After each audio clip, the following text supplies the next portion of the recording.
İddia ediyorum ki bu videoyu izledikten sonra hiçbir şey eskisi gibi olmayacak hayatında. Çünkü sana gerçek dönüşümün nereden başladığını, sıfır noktasını anlatacağım.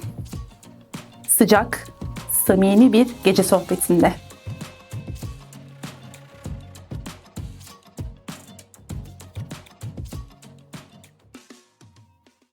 Beni uzun zamandır takip eden dostlarım bilir. Yani benim tarzımı bilir.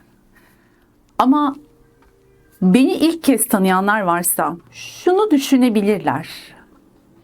Ya ne anlatıyor bu kadın? Geçmiş kameranın karşısına loş bir ışıkta konuşuyor ama ne anlatıyor? Bu kadını neden dinlemeliyim? Hani vaktimiz değerli ya. Neden bu kadına vakit ayırmalıyım? Şimdi sana bunun nedenini anlatacağım. Çoğunuzun bildiği bir Nasrettin Hoca hikayesi var. Nasrettin Hoca bir gün damdan düşüyor. Koşuyorlar, hocam iyi misiniz, doktor çağırın diye bağırıyor bir tanesi. Ve Nasrettin Hoca diyor ki, bana doktor çağırmayın. Doktor bana ne yapsın? Bana damdan düşen birini getirin. Dünya literatürüne de girmiş bir bilgenin hikayesi bu, Nasrettin Hoca'nın. Evet, damdan düşeni getirin bana. Doktor bana ne yapsın? Yani şu an çektiğin acıların, sıkıntıların sebebini hiçbir doktor anlayamaz. Seni ancak senin gibi sıkıntı ve acı çeken biri anlayabilir. Eğer ruhunun derinliklerinde sebebini anlayamadığın, seni boğan, daraltan bir acı, bir sıkıntı varsa işte bu yüzden beni dinlemelisin. Bu kanalda değişim ve dönüşüm üzerine birçok video paylaştım ve paylaşmaya da devam ediyorum. Çünkü insan dönüşümünün ne kadar önemli olduğunu biliyorum. Yıllardır bunun üzerine çalışıyorum. Ve bütün videolarımı derin araştırmalar yaparak, kendi üzerimde deneyerek çekiyorum aslında. Yani kendi hayat dönüşümümün bir arşivi gibi de düşünebilirsin. İşte bu yüzden beni dinlemelisin. Eğitim konusu, yani bu konularda eğitimli olmak konusuna gelirsek, eğitimim tabii ki var. Bu işlere ilk başladığımda tabii ki eğitim alma konusunda bilinçliydim. Gittim, eğitimlerimi de aldım. Hatta 14 tane sertifikam var ve bu sertifikaların hepsi uzmanlık sertifikası, eğitmenlik sertifikası. Hatta göstereyim. Yanımda şu an. Şöyle göstereyim. Görüyorsun. Bak, bunların hepsi 14 ayrı sertifika. Şu anda açamıyorum. Bunları niye gösteriyorum biliyor musun? Bunları yani burada 14 tane sertifika var. Şimdi bunlardan birçoğu benim ilgi alanım, uzmanlık alanım. Evet, ama bu kağıt parçaları değildi benim hayatımı dönüştüren şey. Ya da benim şu anda kameranın karşısına geçip sana anlatmam da bir öğretmenin bir öğrenciye anlattığı bir edayla değil. Bunlar bana çok şey kattı. Kendimi geliştirmem açısından çok şey kattı. Evet, belki bunları bir duvara astığım bir duvarın önünde de seninle konuşabilirdim. Ama buna gerek yok ki. Çünkü bu kağıt parçalarındansa hayat tecrübesinin çok daha kıymetli olduğunu düşünüyorum. Ama ondan da kıymetli bir şey var biliyor musun? Yani hayat tecrübesinden daha kıymetli olan bir şey var. İçimde yanan ateş. O içimdeki potansiyel. O beni dürten, içimde cayır cayır yanan, bana acı veren aslında. Öyle görünüyor ama öyle değil. Anlatacağım birazdan. Yani içimdeki potansiyelin farkındayım. O ateşin farkındayım. Ve açığa çıkarmak için resmen yanıp tutuşuyorum. Hani bir his var ya, böyle içten içe hissedersin ama bunu çok uzun süre fark etmezsin. Sadece bir his olarak kalır içinde. Ben buraya ait değilim. Ben bu hayata ait değilim. Daha başka bir şey olmalı. Beni tatmin etmeyen bir şeyler var. Daha farklı bir yol olmalı. Mutlaka olmalı. Çünkü ben kendimi içinde bulunduğum ortama, iş yerine, eve, şehre ait hissetmiyorum. Ben kendimi içinde bulunduğum ilişkiye ait hissedemiyorum. Acı çekiyorum, boğuluyorum. Bir şey var. Beni yakan, kavuran, içimi sıkan bir şey var. Ve olmam gereken farklı bir yer var. Ait olduğum başka bir yer var. Şu an neresi olduğunu bilmiyorum ama mutlaka var. Bu hissi tanıdın mı? İşte bu histen bahsediyorum. Ben de bu süreci yaşadım. Hep acı çektim. Hep, her ortamda, her insanda, her konuşmamda, yaptığım her şeyde beni tatmin etmiyordu ya. Bir şey vardı, bir şey. Yani bu şu anlama gelmesin. Yani o ortamlar kötüydü, o insanlar kötüydü falan, asla değil.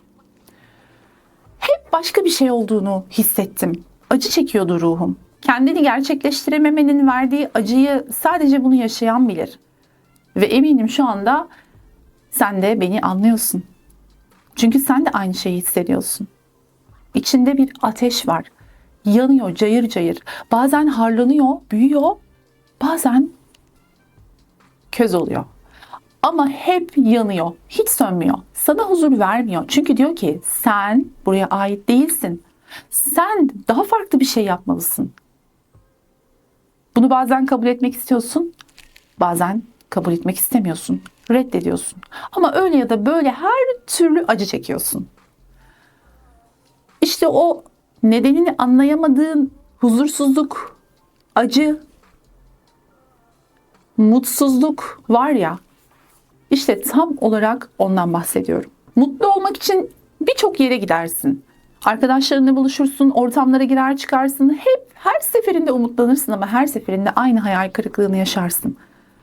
Çünkü yanlış yerlere gidiyorsun.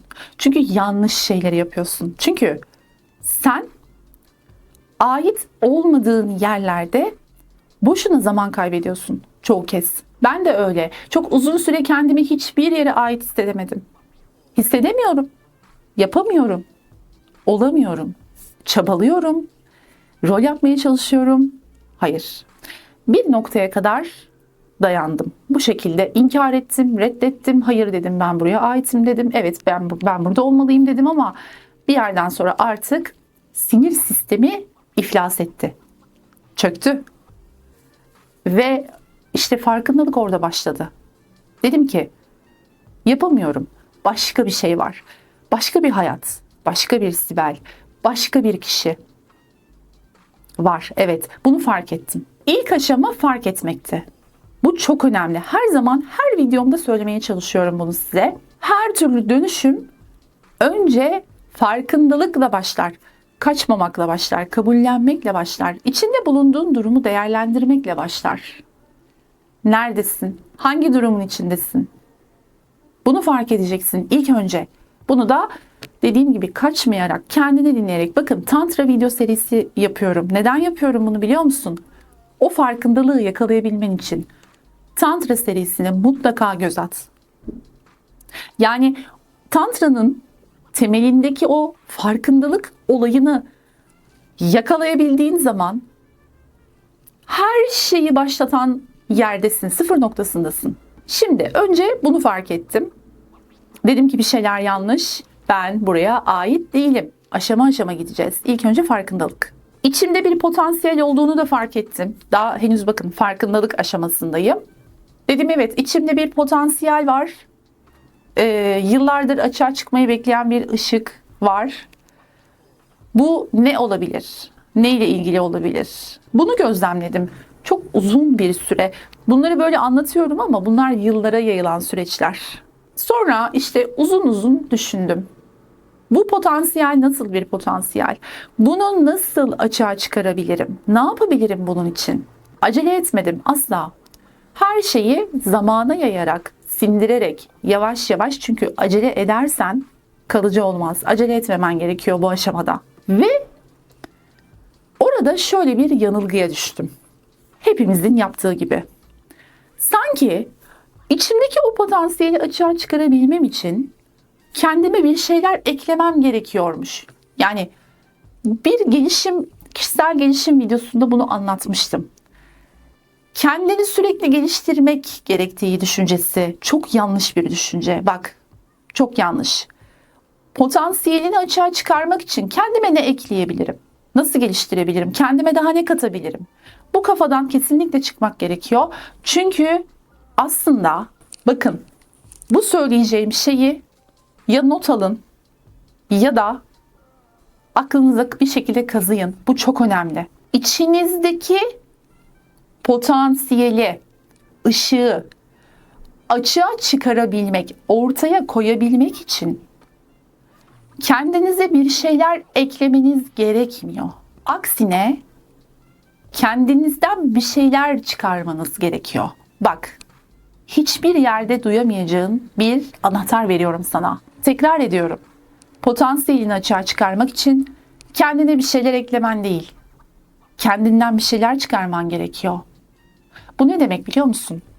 Zaten içindeki potansiyeli kilitleyen şey, bloklayan şey, senin yıllardır üzerine örttüğün örtüler, o kabuklar. Saklıyorsun ya onu, hani bir şeyi saklamak için böyle üzerine örtersin ya, bir ışığı saklamak için kat kat yorganlar, battaniyeler örtersin üstüne. İşte senin yaptığın tam olarak bu. Hepimizin yaptığı yani. Yıllarca üzerine örtmek, kabuk kabuk, katman katman onu kapatmak. Zaten bu yüzden potansiyeli açığa çıkaramıyoruz. İşte yapman gereken şey kendine bir şeyler eklemek falan filan değil. Kişisel gelişimler, bilgiler, onlar bunlar falan, onlar sos. İşin sosu. Biz bu kanalda derin şeylerle ilgileniyoruz. Soslarla, süslerle ilgilenmiyoruz.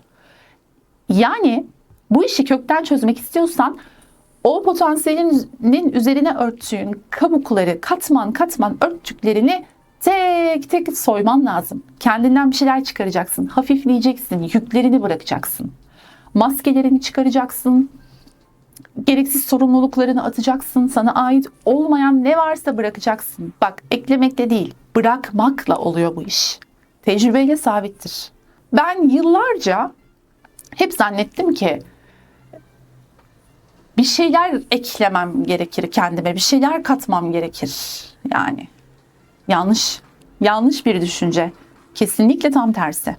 İşte kapitalist sistem sürekli olarak bize kendimize bir şeyler eklememiz gerektiğini, eğer eklemezsek bir eksik olacağımızı, yarım eksik olacağımızı dayatıyor ya. Bu kafadan çıkıyoruz arkadaşlar artık. Tamam mı? Bu kafadan çıkıyoruz. Ne yapıyoruz? Atıyoruz fazlalıklarımızı.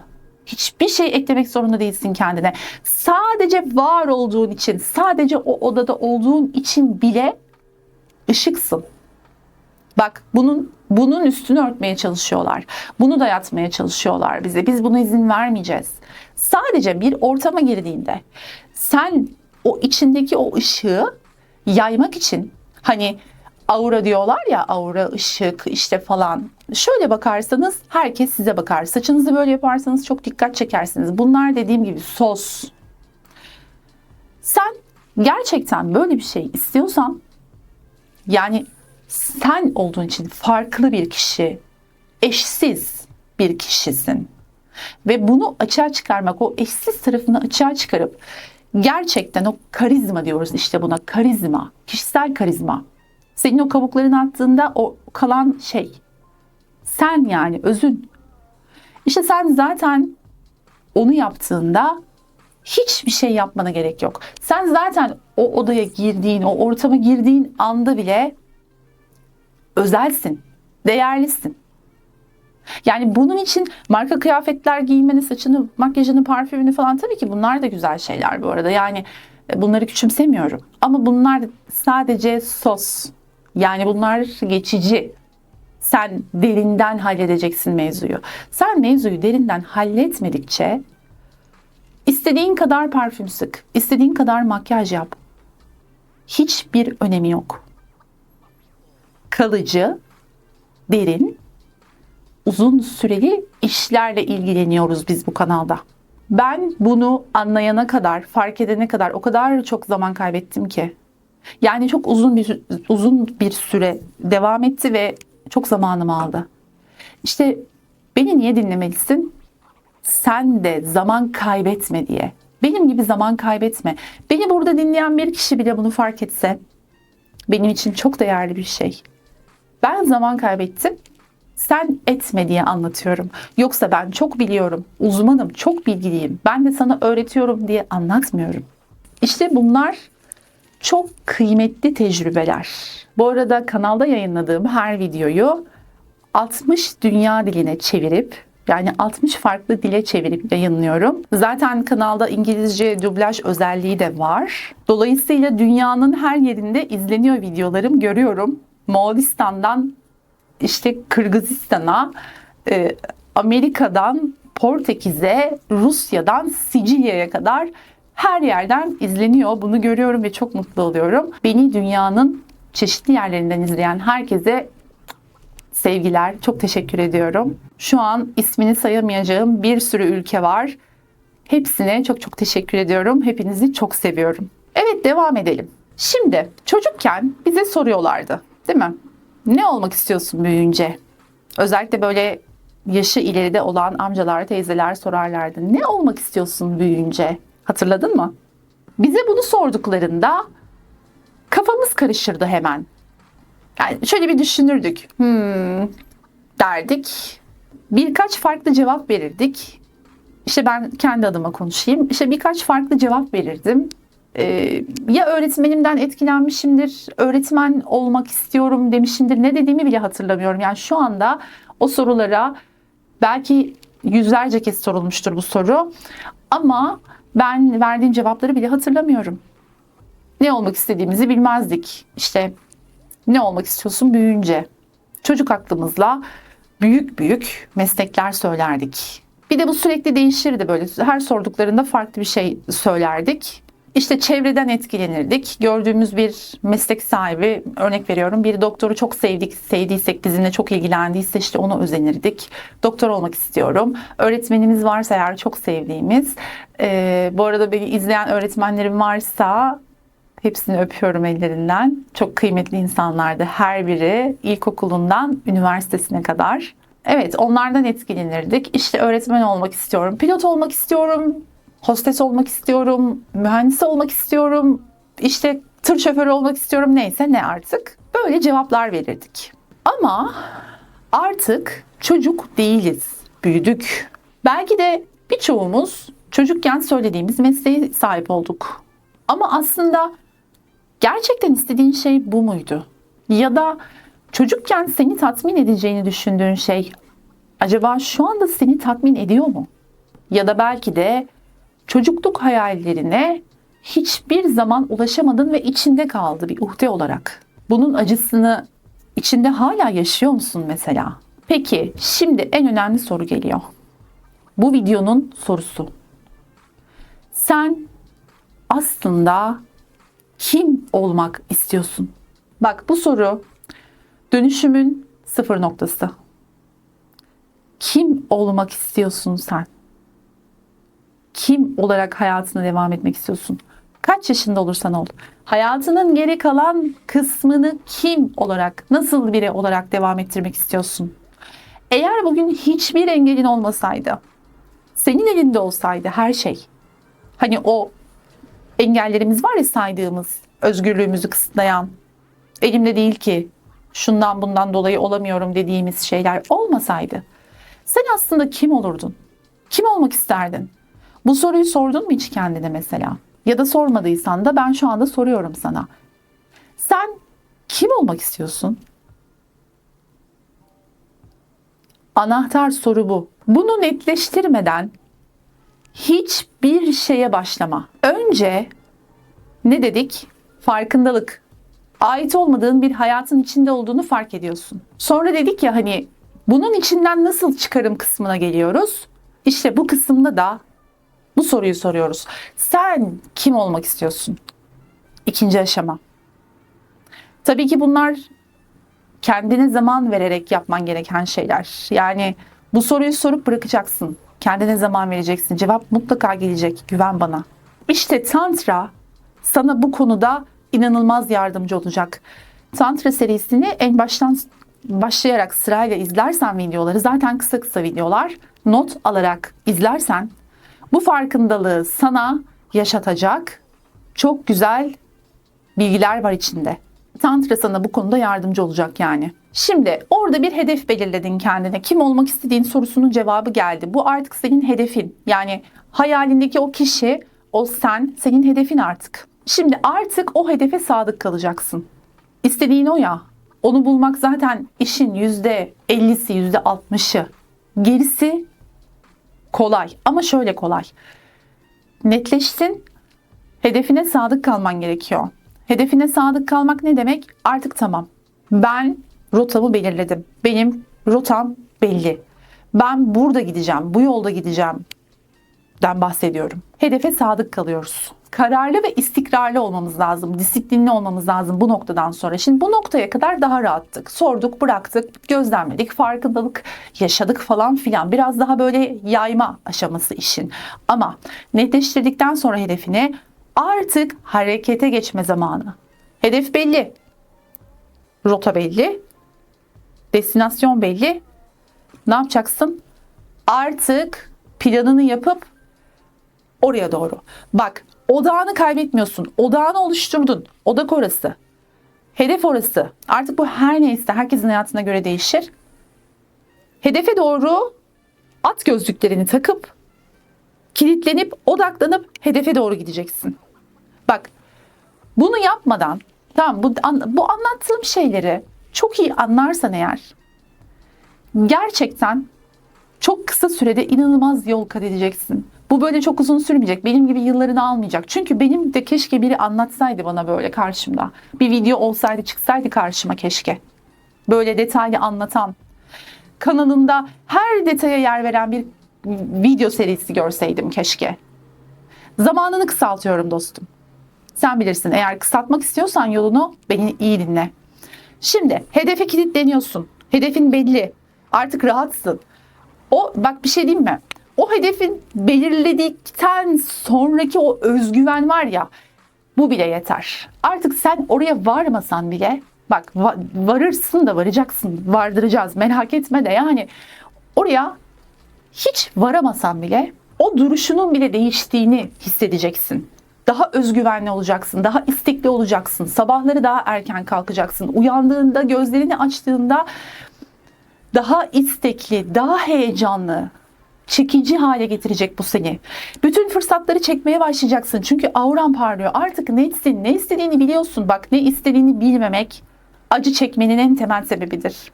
İçinde yanan o ateşin, o ruhunu sıkıştıran acının, sancının sebebi ne istediğini bilmemektir. Hedefi belirleyememektir. Karışık bir kafadır. Sen bunu netleştirdiğin zaman sana gelen o özgüven, o aurandaki o ışıltı, ben biliyorum artık ne istediğimi. Netim, kararlıyım, yürüyorum, hedefime gidiyorum. Ya ben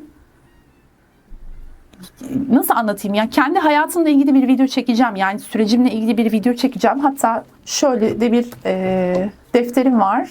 Birazdan gösterecektim aslında da sırası gelmişken göstereyim. Bak, her gün, günlük değil bu. Ne hissettiğimi ve hayatımda nelerin değişmeye başladığını yazıyorum bu defterde. Şöyle, şu şekilde görüyorsun, daha yeni yazmaya başladım. Bunların hepsini konuşacağız. Tamam mı? Bunun sırası gelecek. Bu özgüven sana o hedefinden bile daha güzel kapılar açacak. İnanamayacaksın. Gelen fırsatlara şaşıracaksın. Heyecan yaşayacaksın. Belki hiç fark etmediğin, daha önce fark etmediğin şeyleri fark edeceksin. Sabah daha dinç uyanacaksın. Çünkü bir hedefin var. Çünkü yolun belli. Muhteşem bir şey bu. Dışarıda çok güzel bir yağmur başladı bu arada. Gerçekten çok güzel bir yağmur başladı. Evet.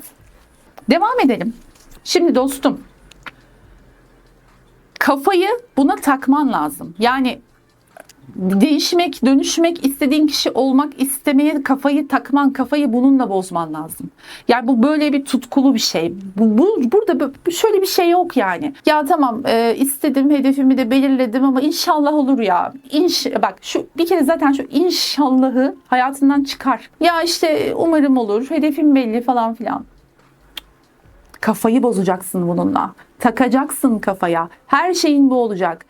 Gecen, gündüzün, kafandaki düşünce, her şey bu. Bununla kafayı bozman lazım. Bu biraz böyle, neden herkes yapamıyor bunu zaten? Bu biraz psikopatça bir takıntı. Yani istediğin şeyi elde etme takıntısı. Bunu baskın frekansın haline getiriyor işte. Onu gerçekten kafayı taktığın zaman ona.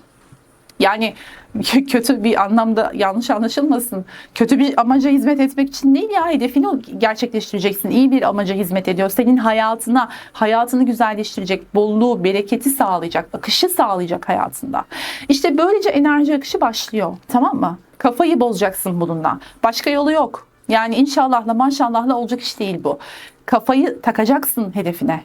Net, kararlı ve istikrarlı olan her şey gerçekleşmeye mahkumdur.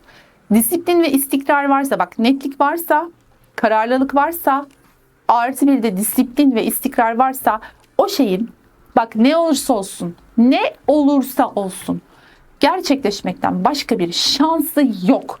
Bunun aksini iddia ediyorsan yorumlara yaz, kapışalım. Yani bunu hem olumlu hem olumsuz anlamda söylüyorum. Yani olumlu şeyler de gerçekleşir bu şekilde, olumsuz olanları da bu şekilde gerçekleştiriyorsun aslında farkında olmadan. Onu anlatmaya çalışıyorum. Şimdi bir süre bunu düşün. Acele etme. Kendine zaman ver. Eğer yapamazsan, ne istediğin konusunda netleşemezsen, yüksek benliğinden yardım almaya çalış. O zaten seninle konuşmak için can atıyor. Hadi diyor, artık beni gerçekleştir diyor. Beni açığa çıkar artık diyor. Çığlık atıyor zaten. Seninle iletişim kurmak için can atıyor aslında. Kafanı ve enerjini topla. Dağıtma. Enerjini verdiğin insanlardan, gereksiz enerji harcadığın yerlerden hepsini çek. Enerjini şöyle bir topla üstüne. Kafanı da topla. Zaman kaybetme artık. Başla bir yerden. Yani toparlan. Geç kalmadın, korkma. Doğru zaman şimdi. Şu an. Olmak istediğin kişiye odaklanacaksın dedik. Nedir bu? O nasıl biri? Nasıl konuşuyor? Nasıl yürüyor? Nasıl bakıyor? Nasıl davranıyor? Olaylara nasıl tepkiler veriyor? Bu arada iyi ya da kötü biri olman değil mevzu. Evren iyi ya da kötü, ahlaklı ya da ahlaksız olana cevap vermez. Buna bakmaz. Senin baskın frekansına bakar. Baskın frekansın haline getireceksin. Bu yüzden kafanda zaten oluşturuyorsun profili. Nasıl biri o? Nasıl bakıyor? Nasıl konuşuyor? Sesi nasıl? Nasıl giyiniyor? Olayların karşısında nasıl tepkiler veriyor? Nasıl üzülüyor? Nasıl seviniyor? Nasıl para kazanıyor? Nasıl yaşıyor? Nasıl keyif yapıyor mesela?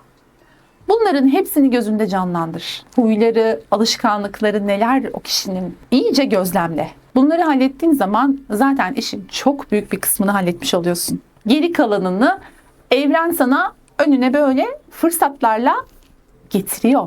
Bak, ben NLP konusunda, Neuro Linguistic Programming konusunda gerçekten çok merak ettiğim bir konuydu. Üzerine sertifikaları aldığım, işte eğitmenlik sertifikaları aldığım Master Trainer diye bir eğitime girdim ve oradan da sertifika aldım bu konuyla ilgili. NLP benim için çok özeldir. Neden özeldir biliyor musun? Çünkü NLP sayesinde şunu öğrendim. Çocukluğumdan beri merak ettiğim bir sorunun cevabını aldım. Çok başarılı insanlar, başarı ne demektir? Aslında başarı istediğin hayatı yaşayabilmek demektir. Çok zengin olmak, çok iyi bir işin olması falan değil. Sen, örnek veriyorum, sen bir belediye işçisi olmak istiyorsundur. Çocukluk hayalin budur ve sen bir belediye işçisi olmuşsundur. Bu da bir başarıdır. Sen her zaman çok iyi temizlik yapan bir temizlikçi olmak istiyorsundur. Çok iyi temizlik yapan bir temizlikçi olmuşsundur. Ama işinin en iyisi olmuşsundur. Bu da bir başarıdır. Başarıdan kastım bu yani. Şimdi bu başarılı insanların, yani zengin olmayı, ünlü olmayı, işte popüler olmayı, çok dikkat çeken biri olmayı başarmış insanların kafa yapılarını incelememi sağladı NLP aslında. Yani o kafa yapısı nasıl bir kafa? Nasıl düşünüyorlar? Nasıl hareket ediyorlar ve bunları nasıl başarıyorlar? Bunu inceledim uzun bir süre ve şunu fark ettim ki bu insanların tek bir ortak özelliği var arkadaşlar. Kafaya takıyorlar. Az önce bahsettiğim gibi. Kafaya takıyorlar. Ciddi ciddi takıyorlar. Kafayı adeta bununla bozuyorlar. Ve dolayısıyla da başarı kaçınılmaz oluyor. Bu arada şunu da hatırlatayım. Kanaldaki meditasyon videolarını da mutlaka uygula. Bir dene, bak bakalım. Sende bunları fark etmek için, bu farkındalıkları yakalamak için bir yardımı olacak mı, ki olacağını düşünüyorum. Çünkü bu meditasyon videoları öyle rastgele hazırlanmış videolar değil. Bunları ben hepsini, her birini, bak birçok konuda farklı farklı meditasyon videoları var ve kendi sesimle seslendiriyorum. Müziğinden hızına, ritminden ses tonuna, kullanılan kelimelerden, cümlelerden, o cümlelerin sıralamasına kadar hepsinin özel bir çalışma olarak düşün. Yani hepsinin özel bir nedeni var. Bir şeyin bile sırası değişse o meditasyonda bir anlamı yok. İşte ben bunların hepsini bu şekilde hazırlıyorum ve eminim sana da faydası olacaktır farkındalık kazanmanda. Bunlar da çok değerli videolar. Yine kanaldaki meditasyon isimli oynatma listesine girip oradan bakabilirsin. Listenin linkini de şöyle yukarıya bırakırım. İstersen oradan bir göz atabilirsin. Evet, kendine 6 yaşındaki bir çocuk gibi soracaksın. Şu an 6 yaşındaki bir çocuksun bu kafayla. Soruyorum sana. Sen ne olmak istiyorsun? Hayatını ne şekilde yönlendirmek istiyorsun? Ne yapmayı, kim olmayı istiyorsun?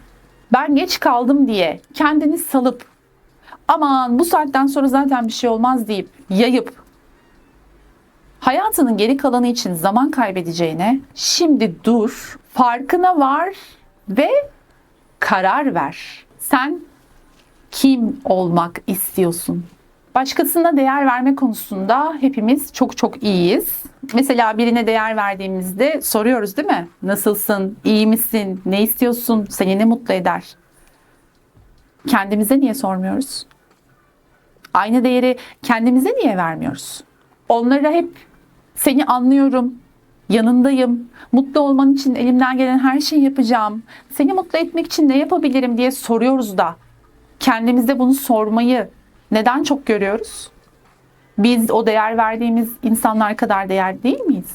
Aynı şefkati kendine de göster ve kendine değer ver. Daha doğrusu kendi değerinin farkına var. Sen de benim gibi hissediyorsan, içinde bir ateş yanıyorsa beni takibe devam et. Kanaldaki meditasyon videolarını uygula. Tantra serisine mutlaka bir göz at ve beni gerçekten anlayarak dinlemeye çalış. Ve lütfen hayatındaki değişim ve dönüşümleri bizimle paylaş. Paylaş ki bize de ilham olsun. Seni seviyorum. Kendine iyi bak. Bir sonraki videoda görüşürüz. Like and subscribe.